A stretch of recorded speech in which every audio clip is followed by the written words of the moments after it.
नमस्ते विजय भाई। नमस्ते सर। हमारे संस्कृत के ज्ञाता हमारे कॉलेज में प्रवक्ता हमारे विजय भाई, तो इनसे हम जानना चाहेंगे कि ये सभ्यता और संस्कृति में विजय भाई क्या फ़र्क होता है आपके अनुसार।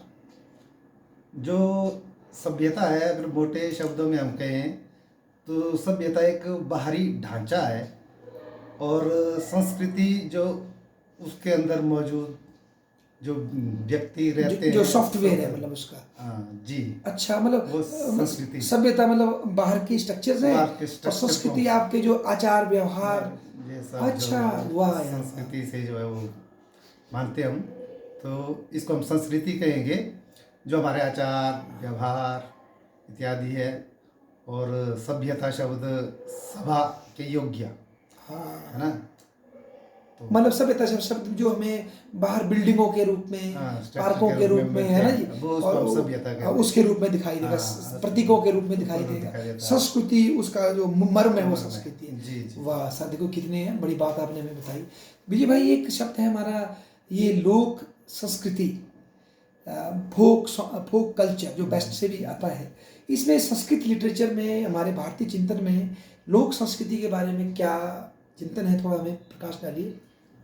जी, लोक शब्द का प्रयोग तो बहुत होता है अच्छा, हमारे संस्कृत लिटरेचर में, परंतु संस्कृति शब्द जो है वो कहीं देखने के लिए प्रयोग में नहीं आई है। अच्छा जी। कि कोई संस्कृति भी जिसे हम कहें, हाँ बाद में हमने अपनी सुविधा के लिए विभाजित कर दिया इनको कि वैदिक संस्कृति है, अच्छा, ये हमारी लौकिक संस्कृति है, और अब एक नया शब्द प्रयोग में आया है लोक संस्कृति। अच्छा जी। और ये शब्द फोक कल्चर जो अंग्रेजों ने दिया है बिल्कुल सही, अच्छा जो है मैं मानूंगा इसको अच्छा, कि टर्म, हाँ, कि जो है वो ठीक है। एक फोक कल्चर जो किसी स्थान विशेष से संबंध रखता है, तो उसके लिए जो है वो फोक कल्चर ठीक शब्द है। तो आज इसका पर्याय एक लोक संस्कृति जिसको हम कहते हैं। तो क्या आप थोड़ा सा बताएंगे संस्कृत लिटरेचर में लोक संस्कृति का अर्थ क्या है, लोक और एक जो शास्त्र होता है उसमें क्या संबंध है, थोड़ा बड़ी भाई इस पे प्रकाश देखिए डालिए। जी, जो लोक होता है वो बलशाली है शास्त्रों से। बलशाली मतलब लोग ज्यादा फॉलो करते हैं उसको अपने इलाके में। हाँ,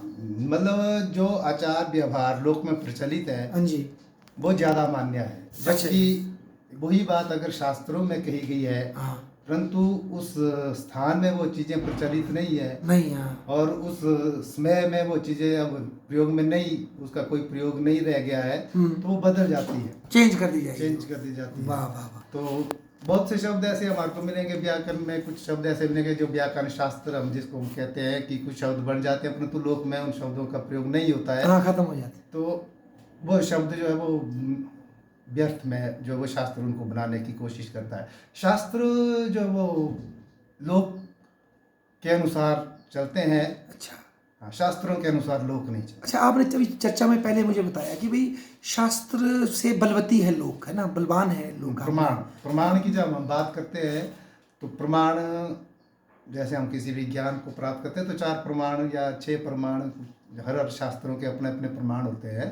तो उनमें से लोक जो है वो हमारे धर्मशास्त्र, ये शब्द हम इस आचार व्यवहार में करोगे तो एक तरह का धर्मशास्त्र का शब्द है। अच्छा जी।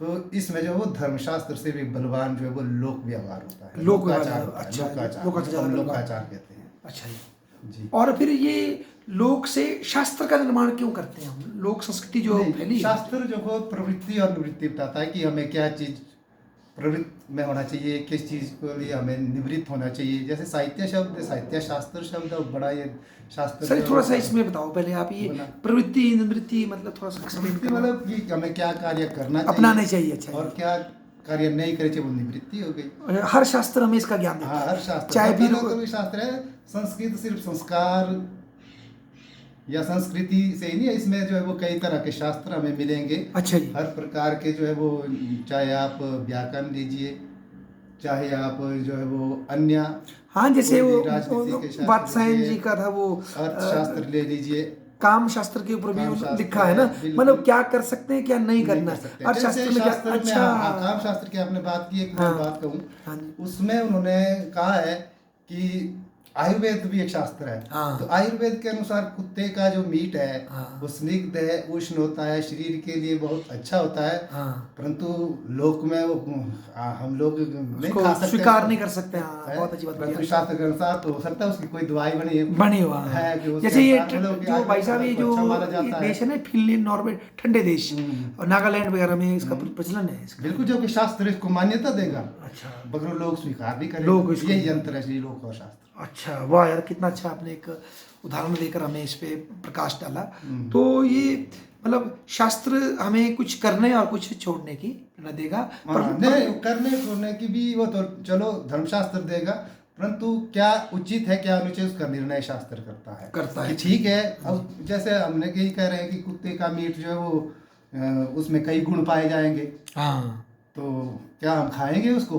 हाँ, वो तो नहीं। जो जिस देश में वो खाते हैं उनके लिए वो बुरा भी नहीं है। हाँ, उनकी अपनी तो संस्कृति है। शास्त्र जब वो हार रहा है वहाँ पर कि वो धर्मशास्त्र कहेगा कि ये चीजें नहीं खानी चाहिए, परंतु कई ऐसे उदाहरण भी आएंगे जहाँ पर जो है वो लोग खा लेते हैं उनको, और वो पॉजिटिव में हो जाएगा। अच्छा जी, मतलब इसका मतलब है, मतलब हमारी जो परंपरा रही है भारत की प्राचीन है, ये सदा लोकल कल्चर और लोकल जो संस्कृति के प्रति उसके प्रति जो है सतर्क रही है, मतलब बदलती रहेगी। हाँ। हमारे जो लोकाचार धर्मशास्त्र सब समय के अनुसार जो उनको फिर से व्याख्या करनी बदला पड़ेगी। जब जैसे हमारा प्राणायाम धर्मशास्त्र सबसे प्राचीन मनु है, तो उनके सामने जब वो थे तो उनके सामने कोई ऐसे नहीं थे कि लोग जो है वो अलग अलग धर्म के संप्रदाय के, उनके लिए एक ही थे सारे। तो उनके जो शास्त्र था वो मानव के लिए, एक आम जन जीवन के लिए था। वो कहीं हिंदू मुस्लिम इस तरह का भेद तो उनमें था ही नहीं।